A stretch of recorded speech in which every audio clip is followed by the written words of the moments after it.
بسم اللہ الرحمن الرحیم۔ قرآن وتھ صوفی چینل کے ناظرین کو خوش آمدید۔ امید کرتا ہوں آپ خیریت سے ہوں گے۔ آج میں آپ کو ایک اہم پوائنٹ بتانے والا ہوں اور وہ میں آپ کو سمجھاؤں گا، لیکن اس سے پہلے چینل پر اگر نئے ہیں تو کائنڈلی سبسکرائب کر کے بیل آئیکن کو دبا دیجیے گا تاکہ میری ہر آنے والی ویڈیو بخوبی آپ تک پہنچ جایا کرے۔ تو چلیں آئیے شروع کرتے ہیں۔ دوستوں یہ دیکھیں، یہ قرآن کی ایک آیت ہے۔ اس میں جو ہائی لائٹ کیا گیا ہے، اس میں آپ دیکھیں کہ الف کے اوپر کوئی حرکت نہیں ہے، نہ زبر، نہ زیر، نہ پیش۔ اس کو کس طرح پڑھیں گے؟ یہ بات بہت سارے لوگوں کی سمجھ میں ابھی تک نہیں آئی ہے، اس لیے مجھے دوبارہ ویڈیو بنانی پڑی۔ یہ پہلا پارٹ ہے، اس کے بعد میں اس کا دوسرا پارٹ بھی بنا دوں گا۔ اس میں دیکھیں کہ تیسرا حرف جو ہے وہ اس کے اوپر پیش ہے، یعنی الف، شین، دال۔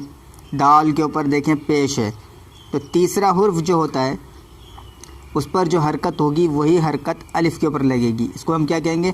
اشدد، اشدد بہی ازری، اشدد بہی ازری۔ الف کے اوپر ہم پیش لگائیں گے، کیونکہ دال جو تیسرا حرف ہے اس کے اوپر پیش ہے، اس لیے ہم الف کے اوپر بھی پیش لگائیں گے۔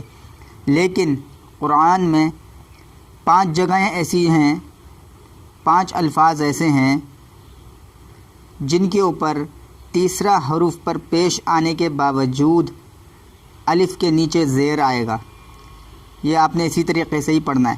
یہ 5 مقامات ہیں، ان کو آپ نوٹ کر لیں۔ پہلا ہے ایتونی، ایتو، ایتو، ایتونی۔ تا کے اوپر دیکھیں پیش ہے، الف کے نیچے زیر ہے۔ قرآن میں بھی بالکل اسی طریقے سے لکھا ہوا ہے اور ہم نے بھی اسی طریقے سے ہی زیر لگا کر پڑھنا ہے۔ دوسرا مقام دیکھ لیں، یا ایہا الذین آمنوا، آمنوا اتقوا اللہ۔ اب تقوا اللہ کہ میں الف کو دیکھیں گے، اگر میں یہاں تک روکوں، یا ایہا الذین آمنوا، اب الف کے اوپر کوئی بھی حرکت نہیں ہے، ہم اس کو کیسے پڑھیں گے؟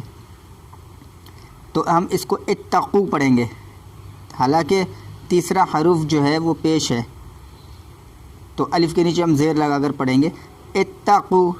جبکہ قاعدہ تو یہ ہے کہ تیسرا حرف پر پیش ہوگا تو ہم الف کے اوپر بھی پیش لگائیں گے، جیسے کہ اوپر لگایا تھا اشدد، اسی طریقے سے اس کے اوپر ہم زیر ہی لگائیں گے اتقو، اتقوا اللہ۔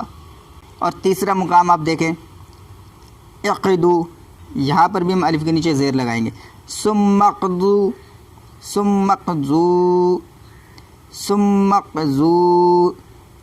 اگر ہم ثم کو ہٹا دیتے ہیں تو الف کے اوپر ہم زیر لگائیں گے، اقضوا، اقضوا، اقضوا، ایسے پڑھیں گے۔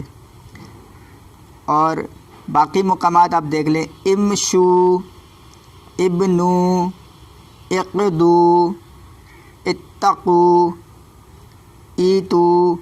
یہ 5 مقامات ہیں جہاں پر تیسرا حرف کے اوپر اگر پیش آئے گا تو ہم الف کے نیچے زیر ہی لگائیں گے۔ یہ 5 حروف آپ یاد رکھ لیں۔ باقی ان سے ہٹ کے تیسرے حرف کے اوپر پیش آئے تو ہم نے الف کے اوپر پیش ہی لگانی ہے، لیکن یہ 5 مقامات جو ہیں اس پر ہم نے زیر لگانی ہے، چاہے وہ تیسرے حرف پر پیش ہی کیوں نہ ہو۔ دوستوں امید کرتا ہوں آپ کی اچھی طرح سمجھ میں آ گیا ہوگا کہ یہ 5 مقامات پر تیسرے حرف پہ اگر پیش بھی آئے گا تب بھی ہم الف کے اوپر پیش نہیں لگائیں گے، بلکہ زیر لگا کر ہی پڑھیں گے۔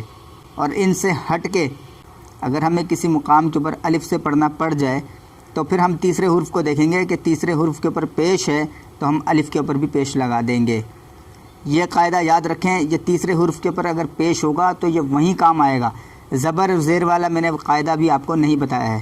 تیسرے حرف کے اوپر اگر زبر آئے گا یا زیر آئے گا تو ہم نے کیا کرنا ہے وہ میں دوسرے پارٹ میں بتاؤں گا اس ویڈیو کے، لیکن یہ یہاں پر صرف میں نے تیسرے حرف کے اوپر پیش آئے گا تو یہ اسی کا قاعدہ بتایا ہے کہ تیسرے حرف پر پیش ہے تو الف پر پیش آئے گا، سوائے ان 5 مقامات کے، امشو، اتقو، ایتو، ابنو، اقضو، ان 5 مقامات کو چھوڑ کر۔ تو امید کرتا ہوں ویڈیو آپ کو پسند آئے گی۔ ملتے ہیں اپنی نیکسٹ ویڈیو میں، اپنا بہت خیال رکھیے گا۔ اللہ حافظ۔